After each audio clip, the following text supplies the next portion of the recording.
proudly showcased by PolarisAR by Marc Mackey, CEO at PolarisAR. A lot of really interesting discussions on robotics over the past day or so, and also the past couple of years in the orthopedic surgery in general. We've got a little bit of a different thesis on robotics, and we believe that robotics is just simply too expensive for the clinical value that it's providing, particularly in arthroplasty. So we've developed mixed reality for knee surgery at about 1/25th the cost of a robotic system. So if you look at kind of commonly cited statistics, over 20% of patients are unsatisfied with their total knee replacement. And you see surgeons and industry talking about this quite a bit. So as a result, you have a lot of surgeons adopting all kinds of different technologies, including robotics, to try to address this gap in outcomes. And robotics allows the surgeon to achieve more accurate cuts, and also do a technique called patient-specific alignment, which essentially restores the patient's joint to the pre-pathological state. You can only really do that with some kind of software measurement technology.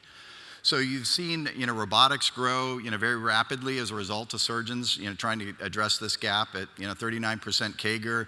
About half of all knees are expected to be placed with robotics in the US by the end of 2027.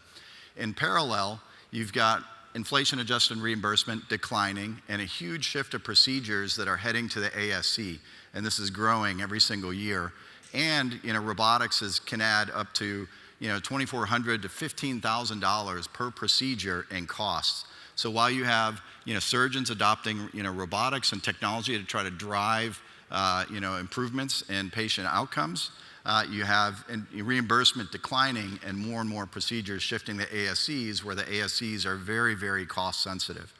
So we've developed a mixed reality system that can do almost everything a robot can do, except essentially hold the saw, right? So we can achieve robotic accuracy in our cuts. We can deliver patient-specific alignment with our technology by using spatial compute to digitize the patient and guide the surgeon to the planned resection levels. We've got published accuracy. Dr. Cooper at Columbia has published his surgical results that demonstrate accuracy equivalent to a robotic system. And our system is all self-contained in a headset that weighs less than 1 pound, say, compared to a robotic system that can weigh over 700 pounds. So we can do all this at just 4% of the cost of a robotic system. If you look at our COGS for a system and a couple of sets of instruments, we're about $15,000 in COGS. And comparatively, equivalently outfitted robotic system can be up to $350,000. And an implant company can then place, if they adopt our technology, they're placing 250 of our units for every 10 robotic systems that they could potentially place. And if you follow the implant companies and you've been in their meetings, all they talk about is sets, right? In their CapEx budget. How many sets do we have? How many times are they being turned? What is the delay in our sets?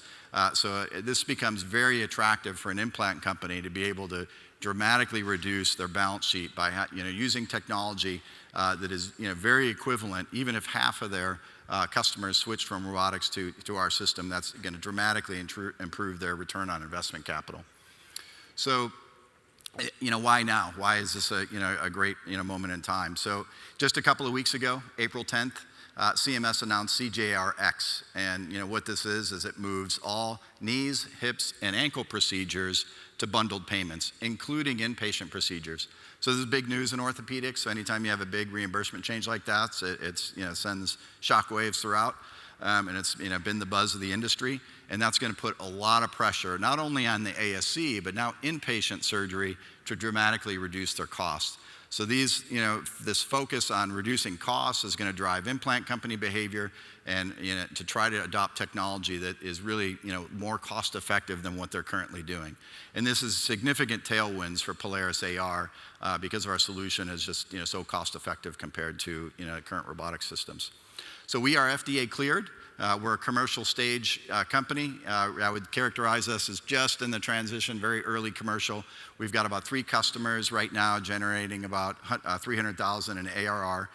We've got a short-term pipeline of surgeons that represent an additional $1 million in ARR. And we've done 350 cases to date. So we've de-risked the technology from a technical standpoint, a regular standpoint, and now we're at the commercial stage getting ready to scale. We've got a great team. All of us have long experience in enabling technology. I've been in what you would call software-enabled surgery since the start of my career in a number of different indications, mostly in orthopedics. Aaron's been developing software for 20 years on mobile devices and for AR. Val's been driving customer success with different orthopedic technologies in the OR with customers for her whole career. And then Dr. Gonzalez, one of our main design surgeons, has been on a number of different development projects, and he's been with us since the beginning, iterating the product. We also have world-renowned orthopedic surgeons as investors.